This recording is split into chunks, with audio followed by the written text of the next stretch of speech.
Hello साथियों, जय हिंद, राधे राधे, जय श्री कृष्णा। आई होप आप सभी लोग बहुत अच्छे होंगे और आप सभी की पढ़ाई बहुत बेहतर तरीके से चल रही होगी।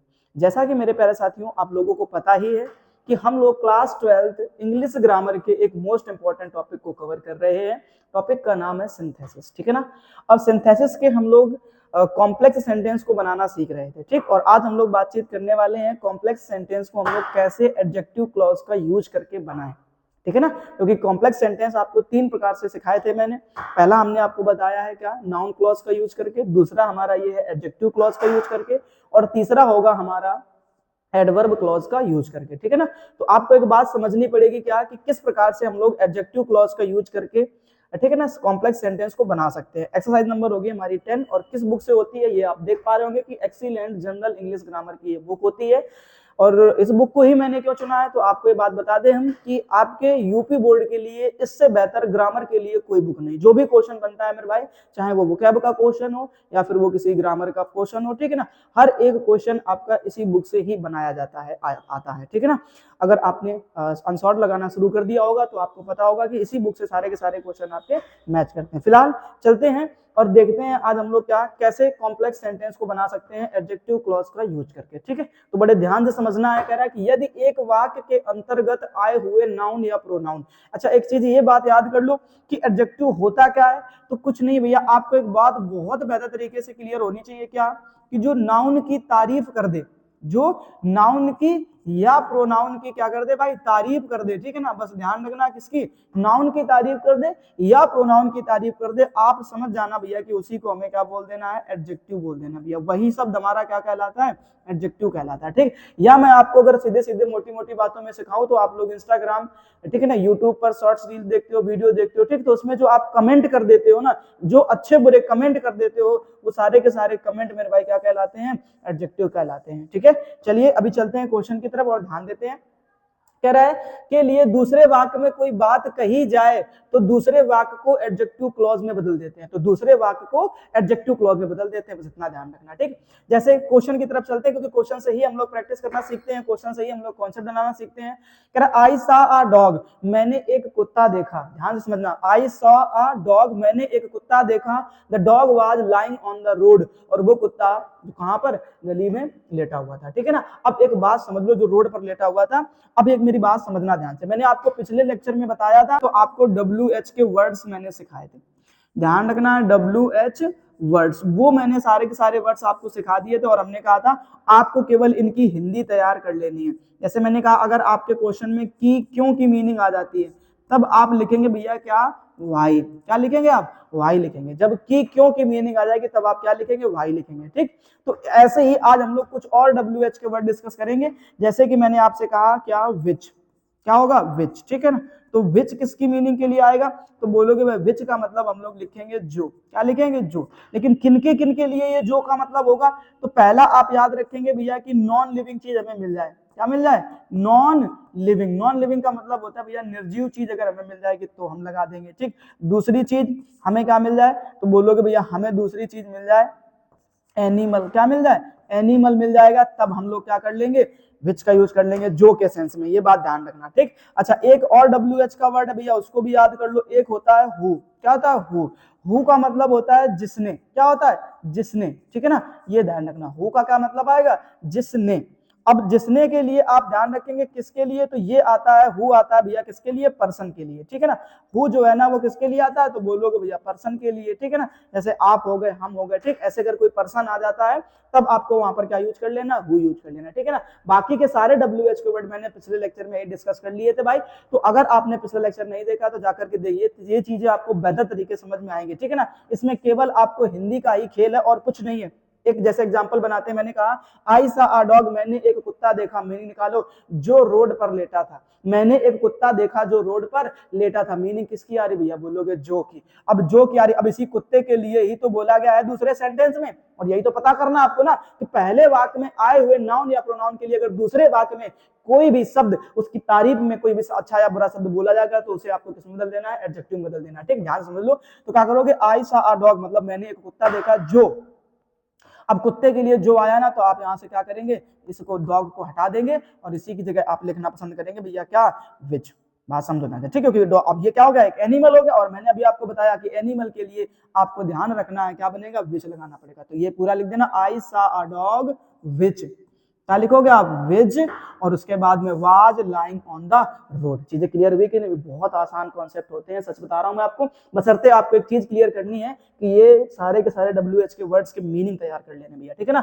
अब कह रहा I gave him a camera, मैंने उसे कैमरा दिया, और कह रहा the camera was very cheap. अब दूसरे सेंटेंस में was very cheap, very cheap ये किसके लिए आया है, तो तुम बोलोगे भैया पहले वाले वाक्य में आए हुए कैमरे के लिए आया है, ठीक। अब अगर कैमरे के लिए आया तो इसी को तुम्हें किसमें बदल देना है, एडजेक्टिव क्लॉज में बदल देना। कैसे बदलते हैं, बहुत आसान सा काम है। तो आपको एक जवाब देना भैया, क्या कि मैंने उसे एक कैमरा दिया जो बहुत सस्ता था। जो, अब जो की मीनिंग आ रही है नॉन लिविंग चीज है भैया, तो तुम्हें क्या लगाना पड़ेगा, विच लगाना पड़ेगा। तो क्या बोलोगे, I gave him a camera which, ध्यान रखना, ठीक है ना, I gave him a camera which was very cheap. इस तरीके से पूरा का पूरा सेंटेंस सेम छाप देना, विच वाज वेरी चीप। चीजें क्लियर हो रखी कि नहीं हो रही? बड़ा मजा आने वाला है आज की क्लास में, साथ में जुड़े रहना, एंड तक वीडियो को देखना, और अगर चैनल पर पहली बार आए हो मेरे भाई तो ध्यान रखना है कि चैनल को सब्सक्राइब भी कर लेना है, ठीक है ना, सब्सक्राइब करना मत भूलना, ये बात ध्यान रखना है, ठीक। अच्छा, दूसरी चीज, अगर वीडियो पसंद आ रहा हो तो लाइक भी करते जाइएगा, ओके। कह रहा दिस इज द स्कूल, ये वही स्कूल है, I was taught here in my childhood,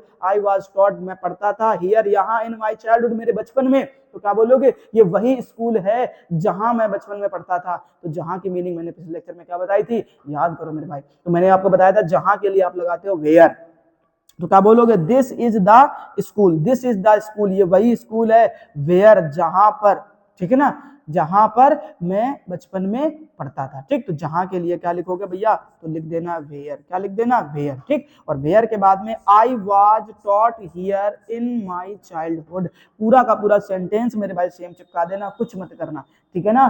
full stop की जगह आपको केवल क्या लिख देना, वेयर लिख देना, कहानी कंप्लीट है। कह रहा द मैन वाज कॉट, वह व्यक्ति पकड़ा गया, द मैन वाज कॉट, वह व्यक्ति पकड़ा गया, ही स्टॉल माई वॉच, उसने मेरी घड़ी चुराई थी। तो क्या बोलोगे, वह व्यक्ति पकड़ा गया जिसने मेरी घड़ी चुराई थी, जिसने, जिसने मेरी घड़ी चुराई थी। तो जिसने के लिए क्या लगाते हो, हु पर्सन की बात आती है हमारे भाई। तो ध्यान रखना है क्या, कि the man was cot, the man was cot, अब इसकी जगह क्या लगा दो आकर के, हु, ठीक है। अब ये हु सब्जेक्ट होता तो ही की जरूरत नहीं पड़ेगी, स्टॉल माई वॉच, ध्यान रखना मेरे भाई, क्या, the man was cot who stall my watch. बहुत आसान सी चीजें हैं, अगर आपने कॉन्सेप्ट क्लियर कर रखे हैं, WH के वर्ड याद कर लो एक बारी, मैं बार बार आपको ये बताता हूँ, 2 नंबर आपके क्लियर हो जाएंगे, ये बात समझना है। चलते हैं नेक्स्ट क्वेश्चन की तरफ। अब नेक्स्ट क्वेश्चन हमारे किसके होंगे, एक्सरसाइज के होंगे, ठीक है ना, ये बात आपको अच्छे से ध्यान रखनी है, ठीक है। चलिए अभी बनाते हैं। कह रहा my father will come from Delhi, मेरे पिताजी दिल्ली से आ जाएंगे। I did not know the time, मैं समय नहीं जानता हूं, मैं समय नहीं जानता हूं। तो क्या बोलोगे, मैं समय नहीं जानता हूं कि मेरे पिताजी दिल्ली से कब आएंगे, कब आएंगे, है ना, कब आएगा मेरे बंजारे, नहीं पता हमको ना कि कब आएगा मेरा बंजारा भाई, ठीक है। तो क्या करोगे कि I do not know the time, मुझे समय नहीं पता है, ध्यान रखना, पहले वो वाला सेंटेंस लिखना करके, क्या, कि I do not know the time, I do not know the time, ठीक है ना, ऐसे ध्यान रखना, I do not know the time, मुझे समय नहीं पता है कि कब, और कब के लिए क्या लगाते हो, व्हेन, और फिर उसके बाद में माय फादर विल कम, ठीक। ये वाला पूरा सेंटेंस सेम छाप देना जाकर के इधर, ओके, इस तरीके से ध्यान रखना। चले नेक्स्ट क्वेश्चन देखो, कह रहा the pen is mine, pen मेरा है, वह पेन मेरा है, it is on the table, वह टेबल के ऊपर रखा है। तो क्या बोलोगे, वह पेन मेरा है जो टेबल के ऊपर रखा है। तो क्या बनेगा, द पेन इज माइन, जो के लिए अभी पता है, नॉन लिविंग के लिए क्या लगाते हो, विच, इसको हटा दो, ठीक है ना। तो विच इज ऑन द टेबल बन गया। अब लिखा है this highway passes through Mathura, Agra and Kanpur, यानी ये जो हाईवे है वो गुजरता है कहां से, मथुरा से, आगरा से, कानपुर से, और this highway is called the national highway number 2, और इस हाईवे को, ठीक है ना, नेशनल हाईवे नंबर 2 बुलाया जाता है, ठीक। तो क्या बोलोगे भैया, कि यह हाईवे, ठीक है ना, आगरा, कहां से, मथुरा, आगरा और कानपुर से गुजरता है, जिसे क्या बुलाते हैं हम लोग, नेशनल हाईवे नंबर 2 बुलाते हैं, ठीक। तो जिसे के लिए क्या लगा देना है, विच लगा देना है। तो क्या बोलोगे भैया, विच इज कॉल्ड, जिसे, विच इज कॉल्ड। बाकी पूरा सेंटेंस बेटा इधर से इधर तक का पूरा सेम रहेगा, ठीक है, क्या, कि this highway passes through Mathura, Agra and Kanpur, which is called national highway number 2, ठीक। ऐसे ध्यान रखना मेरे भाई। आगे चलते हैं, कह रहा I have a dog it is very faithful. कह रहा मेरे पास एक कुत्ता है, मेरे पास एक कुत्ता है, इट इज वेरी फेथफुल, जो बहुत ही भरोसेमंद है। तो आपको ध्यान रखना है जो बहुत भरोसेमंद है। और अभी जानवर के लिए मैंने आपको पढ़ाया विच लगाते हैं, which is very faithful. Clear है, बहुत मजा आने वाला भाई एक्सरसाइज में आपको। We came upon a certain cottage, हम एक निश्चित कॉटेज यानी कुटिया में गए। Here a shepherd was living with his family. ठीक, यहाँ एक गडरिया अपने परिवार के साथ में रहता है। तो क्या बोलोगे, हम एक कॉटेज में गए, हम एक निश्चित कुटिया में गए जहां, अब जहां के लिए क्या लगा देना है, वेयर। तो जहां भैया हियर लिखा है वहां पे क्या लगा देना, वेयर। तो where a shepherd was living with his family, अपने परिवार के साथ में भैया रह रहा है। तो क्या बोलोगे, we came upon a certain cottage where a shepherd was living with his family. Clear, आगे चलते हैं, नेक्स्ट क्वेश्चन देखते हैं मेरे भाई। अब नेक्स्ट क्वेश्चन लिखा है the boy is standing there, the boy मतलब वह लड़का, इज स्टैंडिंग देयर वहां खड़ा है, ही इज माय ब्रदर, वह मेरा भाई है। तो क्या बोलोगे, वह लड़का जो वहां खड़ा है वह मेरा भाई है। अब भाई है, पुरुष है, पर्सन है, ध्यान रखना क्या लगेगा, हु। तो आप क्या बोलोगे, the boy who is standing there. तो ध्यान रखना है क्या, हु इज माई ब्रदर। तो क्या लगाओगे, the boy is standing there who is my brother. He did not come to school today, वह आज स्कूल नहीं आया। Do you know the reason, क्या तुम कारण जानते हो। तो क्या बोलोगे, क्या तुम कारण जानते हो कि वह स्कूल क्यों नहीं आया। तो क्या तुम कारण जानते हो, पहले ये सेंटेंस उठा करके लिया उधर पे। तो क्या बनेगा, do you know the reason, do you know the reason. ठीक है ना, ऐसे ध्यान रखना, do you know the reason, की क्यों, कि क्यों के लिए क्या लगाते हैं, वाई। अब ये वाला पूरा सेंटेंस मेरे भाई यहीं पर सेम चिपका दो, पूरा का पूरा सेंटेंस सेम चिपका दो, लास्ट में क्वेश्चन मार्क चिपका देना, कहानी कंप्लीट। आगे देखो, will you give me the watch, क्या तुम मुझे ये घड़ी दे सकते हो, क्या तुम मुझे वह घड़ी दे सकते हो। It is on the table, वह टेबल पर रखी है। तो क्या बोलोगे, क्या तुम मुझे वो घड़ी दे सकते हो जो टेबल पर रखी है। तो will you give me the watch, और उसके बाद में लगा देना है आपको क्या, विच, फिर इज, फिर ऑन, फिर द टेबल, और लास्ट में क्वेश्चन मार्क। ठीक है ना, ध्यान रखना मेरे भाई, ये क्वेश्चन मार्क तुम्हें कहाँ लगा रहा है, लास्ट में। तो क्या बन जाएगा, will you give me the watch which is on the table. ठीक, अब लिखा I bought a pen a few days back I have lost it. तो मैंने एक पेन खरीदा अ फ्यू डेज बैक, यानी पिछले कुछ दिनों में, आई हैव लॉस्ट इट, मैंने उसे खो दिया। तो क्या बोलोगे कि पिछले दिनों मैंने एक पेन खरीदा जिसे मैंने खो दिया। अब जिसे के लिए क्या बोलोगे, विच। क्या बोलोगे, विच लगा देना। तो क्या बनेगा, which I have lost it, which I have lost it. ठीक है ना, ऐसे बना लो, विच आई हैव लॉस्ट, और इट लगाओ भी ना लगाओ तब भी कोई समस्या की बात नहीं। ठीक है ना, चलिए भाई ठीक। अभी क्या करते हैं, नेक्स्ट क्वेश्चन की तरफ चलते हैं। इसको समझ में आ गया ना आपको, फुल स्टॉप हटाना है, इट हटा देना, बस इतना बहुत है कि I bought a pen few days back which I have lost, जिसे मैंने खो दिया। ओके, यहाँ पे ध्यान रखेंगे, चीजें क्लियर हो गई। अब करा I bought a pen it was costly, मैंने एक पेन खरीदा, इट वाज कॉस्टली, बहुत महंगा था। तो क्या बोलोगे, जो बहुत महंगा था। तो आपको यहाँ पर क्या कर देना, विच वाज कॉस्टली। पेन है, नॉन लिविंग है मेरे भाई, तो ध्यान रखेंगे क्या बनेगा, I bought a pen which was costly. ठीक है ना, मजा आ रहा है कि नहीं आ रहा बेटा, है ना। आगे चलते हैं। अब कह रहा you have put my book at a place, you have put my book at a place, यानी तुमने मेरी किताब कहीं रख दी है। शो मी द प्लेस, मुझे वो जगह दिखाओ। तो क्या बोलोगे कि मुझे वो जगह दिखाओ जहां तुमने मेरी किताब रख दी है, मुझे वो जगह दिखाओ जहां तुमने मेरी किताब रख दी है। तो क्या बोलोगे भैया, शो मी द प्लेस, मुझे वो जगह दिखाओ जहां, जहां के लिए क्या लगाते हैं मेरे भाई, वेयर। तो show me the place where you have put my book, ध्यान रखना ये एट हटा देना, एट अ प्लेस ये पूरा हटा देना, केवल आपको कहां तक लिखना, you have put my book, ये वाला पूरा सेंटेंस उठा करके आपको यहाँ पे चिपका देना है, कहानी कंप्लीट हो जाएगी। ठीक है, आगे चलते हैं। My father give me a pen, मेरे पिताजी ने मुझे एक पेन दिया, इट वाज लॉस्ट, जो खो चुका, जो खो गया। तो my father give me a pen, फिर यहाँ पे क्या लिख देना भैया, which was lost, which was lost. अरे क्या हो रखा भाई, विच वाज लॉस्ट। ठीक है ना, ऐसे ये ध्यान रखना। ओके, ये हटा देना। ठीक, आगे देखो, you can find me in my room, तुम मुझे मेरे कमरे में देख सकते हो, ढूंढ सकते हो। This room is on the third story, जो तीसरी मंजिल में है। ध्यान रखना है कि you can find my room, तुम मुझे मेरे कमरे में पा सकते हो। विच, जो जो is on the third story, जो तीसरे मंजिला में है, विच is on the third story, ध्यान रखना है। आई हियर द न्यूज, मैंने एक खबर सुनी। I went to the hospital, में अस्पताल गया। The hospital is not far from my house, ठीक, जो मेरे घर से बहुत दूर नहीं था। क्या बोलोगे भैया कि I hear the news, I went to the hospital, ठीक। तो क्या बोलोगे, ऐसे बना सकते हो क्या कि इसको थोड़ा सा पहले इसमें जीरंड वाला केस लगा दो। तो ऑन हियरिंग, क्या लगा दो, ऑन हियरिंग द न्यूज, ठीक है ना, खबर सुन करके, है ना, on hearing the news I went to the hospital, ऐसे लगा दो, I went to the hospital, ठीक है ना, ऐसे I went to the hospital.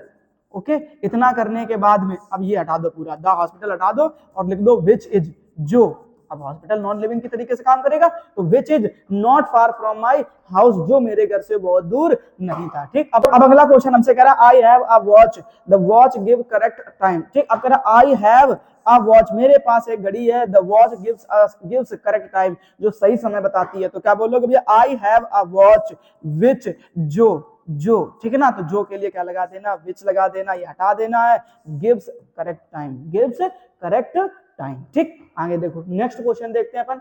अब नेक्स्ट क्वेश्चन क्या कह रहा है हमसे, अब देखो भाई, नेक्स्ट क्वेश्चन में कह रहा, a man came to me yesterday, ठीक, एक व्यक्ति मेरे पास कल आया, ही वाज ब्लाइंड, वो अंधा था, ठीक। तो अब इसमें क्या करोगे भैया कि a man came to me yesterday, जो अंधा था, अब व्यक्ति है, पर्सन है, तो क्या लगा दो, हु वाज ब्लाइंड, जो अंधा था। ही इज द मैन, ये वही व्यक्ति है, he has criminal charges against him, ठीक है, जिसे क्रिमिनल चार्जेस है, तो जिसे के लिए क्या लगा देना भैया, हु हैज, क्या बोलोगे, who has criminal charges against, he owns a dog, उसका स्वयं का कुत्ता है, the children are frightened of it, जिससे बच्चे क्या होते हैं, डर जाते हैं, ठीक। तो क्या बोलोगे,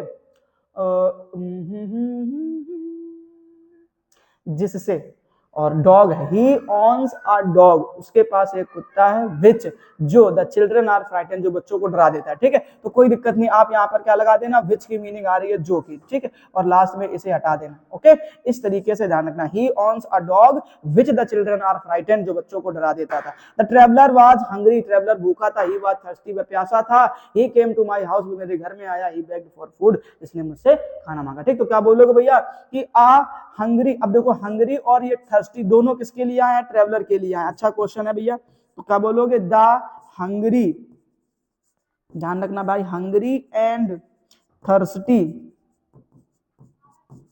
the hungry and thirsty traveller, ध्यान से समझना, क्वेश्चन बहुत बेहतर है। Came to my house, came to my house, came to my house, okay, came to my house, he begged for food, और हु, ठीक है ना, अब क्या लगा देना, जिसने, बेग्ड फॉर फूड, खाने के लिए क्या मांगी, भीख मांगी, ठीक है, जिसने खाने की भीख मांगी, ठीक, ऐसे ध्यान रखेंगे। अब अगला क्वेश्चन भैया हमसे कह रहा है कि some people die for some noble cause, कुछ लोग अच्छे काम करते हुए मर जाते हैं, they are honoured by everyone, उन्हें सबके द्वारा सम्मानित किया जाता है। तो क्या बोलोगे भैया कि उन्हें सबके द्वारा सम्मानित किया जाता है जो अच्छे काम को करते हुए मर जाते हैं, ठीक। तो पहले आपको ये वाला सेंटेंस लिख देना है कि they are honoured by everyone, ठीक है ना, और उसके बाद एक काम करो, दे की जगह पे क्या लगा देना, अभी मैं लिख दूं यहाँ पर, ठीक, ध्यान से देखो, क्या बोलोगे, सम पीपल, सम पीपल, ठीक है ना, ऐसे लिख दो, some people are honoured by everyone, यहाँ पे क्या लिखना, आर ऑनर्ड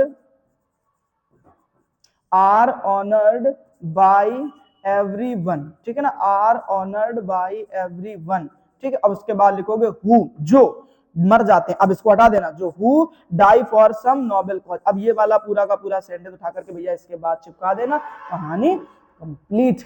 आगे देखो भाई, नेक्स्ट क्वेश्चन चलते हैं। अब नेक्स्ट क्वेश्चन जो है भैया, ठीक है ना, लिखा the boy have come to back, कह रहा the boys have come to back, वो लड़के वापस आ गए हैं, they went to Delhi last में, जो पिछले महीने दिल्ली गए थे, वो लड़के वापस आ गए हैं जो पिछले महीने दिल्ली गए थे। तो क्या बोलोगे भैया कि the boy have came to back. अब जो पिछले महीने, तो जो के लिए लगा देना भैया, क्या लड़के हैं, पर्सन है, तो हु लग जाएगा। तो the boy have came to back, who went to Delhi last month, this is a house, ये घर है, ही वाज बोर्न हियर, जहां मेरा जन्म हुआ था। तो कह रहा this is the house where, जहां के लिए क्या लोगे, जहां ही वाज, जहां उसका जन्म हुआ है, ठीक है ना। और हियर का यहाँ पे हटा देना, ठीक है। तो क्या बोलोगे, वेयर ही वाज बोर्न, जहां उसका जन्म हुआ था। कह रहा this is Porbandar, this is Porbandar, ये पोरबंदर है, Mahatma Gandhi was born here, जहां महात्मा गांधी का जन्म हुआ था। This is Porbandar, this is Porbandar where, जहां Mahatma Gandhi was born here, हटा देना बेटा, ध्यान रखना है। आगे लिखा है Lord Wellington fought the battle of Waterloo very tactfully, कि जो लॉर्ड वेलिंगटन थे उन्होंने वाटरलू का युद्ध बहुत ही, ठीक है ना, संघर्ष के साथ में या बहुत ही शक्ति के साथ में लड़ा था। ही डिफीटेड नेपोलियन, उन्होंने किसको, नेपोलियन को हरा दिया था, ठीक है ना। तो तुम्हें यहाँ पर ध्यान रखना है कि द लॉर्ड वेलिंगटन, ठीक है, the Lord Wellington fought the battle of Waterloo